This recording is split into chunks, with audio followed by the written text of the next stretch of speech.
হায় আমরা যদি বসতাম তাহলে আমার যুবক সমাজের চিত্র এরকম হতো না, নারীদের চিত্র এরকম হতো না, পুরুষদের চিত্র এরকম হতো না।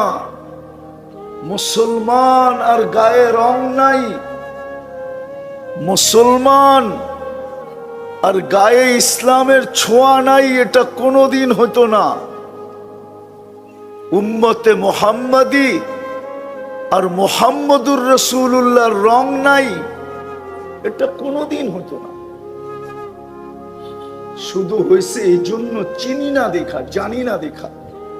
তো যেটা আমি বুঝাইতেছিলাম, আল্লাহ বলে তুমি তোমাকে দামি বানাও, আমি তোমাকে কিনবো জান্নাতের বিনিময়ে। জান্নাতেরই বর্ণনা দিতেছিলাম একটু, দেখি আপনাদের দিলে লাগে কিনা। জিহ্বায়